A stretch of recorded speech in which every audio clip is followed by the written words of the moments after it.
The soft drink was born of the drugstore soda fountain, where pharmacists would serve up various flavors of carbonated water, initially considered a medicinal drink. These sodas became so popular that customers wanted to be able to buy them in bottles to take home.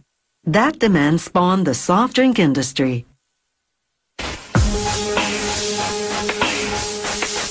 In 2003, almost 195 billion liters of soft drinks were sold around the world. That's 30 liters for every person on Earth. These 2-liter plastic bottles have just arrived from the bottle factory. Even though they're brand new bottles, the soft drink plant still has to clean them before filling them. This rinsing machine turns the bottles upside down, then flushes them with water the plant filters on site.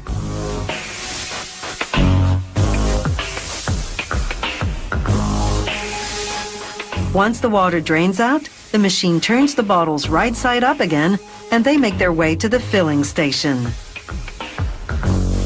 Meanwhile, in the mixing room, technicians prepare whatever soft drink they'll be bottling in this production run.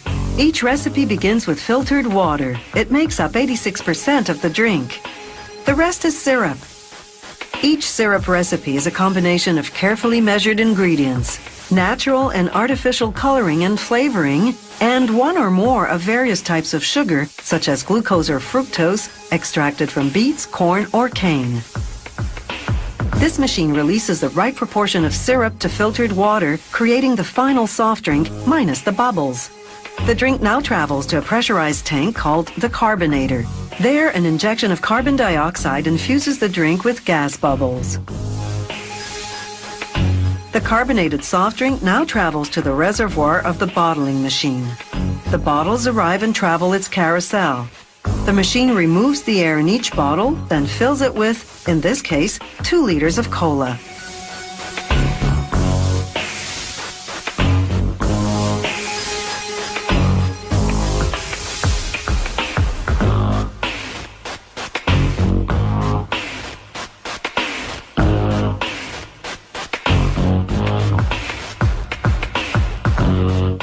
Now onto the capping machine. The caps come down a chute propelled by filtered air. The machine twists a cap on the part of the bottle called the crimp, intertwining the threads of the cap and crimp tightly to hermetically seal the bottle. Next stop, labeling. The machine's roller applies cold glue to one metal plate after another. Each plate then grabs a label and applies it to a bottle.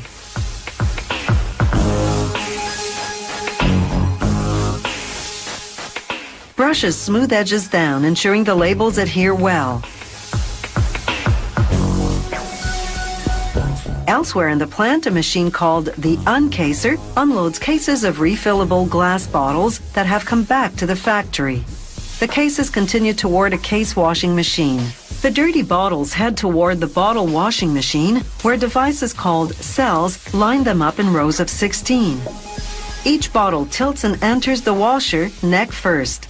Inside, a combination of powerful water jets and soap remove dirt and germs. Then water jets rinse off all traces of soap. As they exit, they pass in front of a neon inspection light. Workers pull any problem bottles off the line.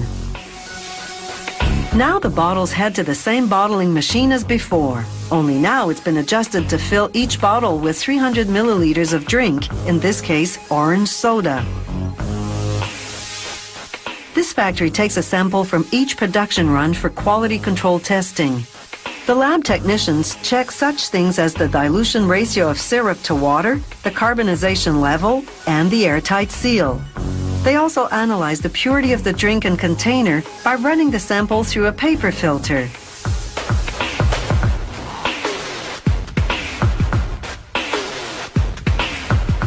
They put the filter into a petri dish containing the nutrients needed to grow microorganisms. Then they incubate at a precise temperature and observe if any bacteria grow.